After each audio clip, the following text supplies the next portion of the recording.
বর্ষায় ইলিশ।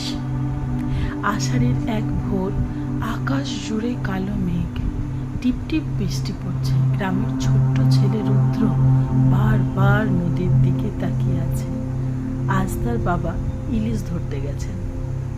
রুদ্রের ঠাকুমা বললেন, জানিস তো, বর্ষা এলেই ইলিশ শুধু বাজারে আসে না, মানুষের মনেও আনন্দ নিয়ে আসে। অনেকক্ষণ পর দূরে একটি নৌকা দেখা গেল। রুদ্র দৌড়ে নদীর ঘাটে গেল, কিন্তু বাবার মুখে হাসি নেই।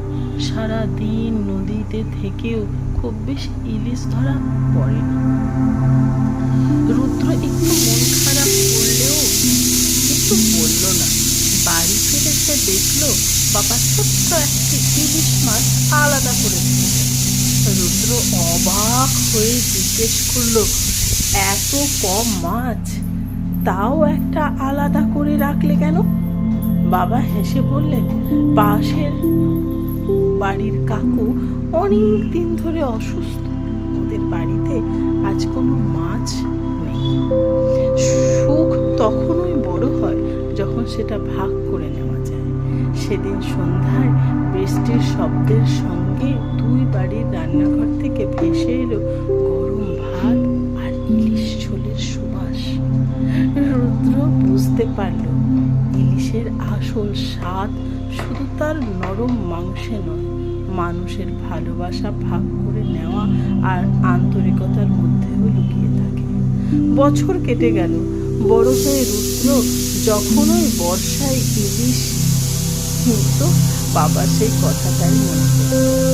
ইলিশ শুধু একটি মাছ নয়, এটি মানুষকে একসঙ্গে বসে খেতে, হাসতে আর ভালোবাসা ভাগ করে নিতে শেখায়।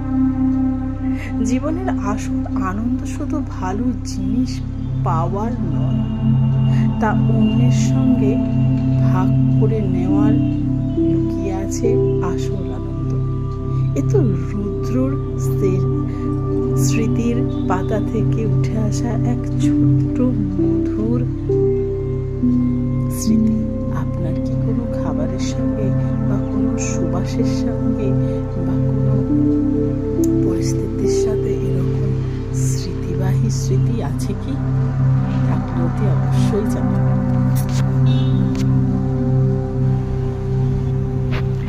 বর্ষায় ইলিশ।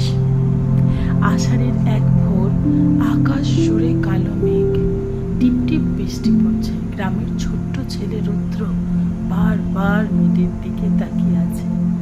আজ তার বাবা ইলিশ ধরতে গেছেন। রুদ্রের ঠাকুমা বললেন, জানিস তো, বর্ষা এলেই ইলিশ শুধু বাজারে আসে না, মানুষের মনেও আনন্দ নিয়ে আসে। অনেকক্ষণ পর দূরে একটি নৌকা দেখা গেল। রুদ্র দৌড়ে নদীর ঘাটে গেল, কিন্তু বাবার মুখে হাসি নেই। সারাদিন নদীতে থেকেও খুব বেশি ইলিশ ধরা পড়েনি। রুদ্র একটু মন খারাপ করলেও কিছু বলল না। বাড়ি ফিরে সে দেখলো বাবা ছোট্ট একটি ইলিশ মাছ আলাদা করে রেখেছে। রুদ্র অবাক হয়ে জিজ্ঞেস করলো, এত কম মাছ, তাও একটা আলাদা করে রাখলে কেন? বাবা হেসে বললেন, পাশের বাড়ির কাকু অনেক দিন ধরে অসুস্থ, ওদের বাড়িতে আজ কোনো মাছ নেই। সুখ তখনই বড় হয় যখন সেটা ভাগ করে নেওয়া যায়। সেদিন সন্ধ্যায় বৃষ্টির শব্দের সঙ্গে দুই বাড়ির রান্নাঘর থেকে ভেসে এলো গরম ভাত আর ইলিশ ঝোলের সুবাস। রুদ্র বুঝতে পারল, ইলিশের আসল স্বাদ শুধু তার নরম মাংসে নয়, মানুষের ভালোবাসা ভাগ করে নেওয়া আর আন্তরিকতার মধ্যেও লুকিয়ে থাকে। বছর কেটে গেল। বড় হয়ে রুদ্র যখন ওই বর্ষায় ইলিশ কিনত, বাবা সেই কথাটাই মনে করত।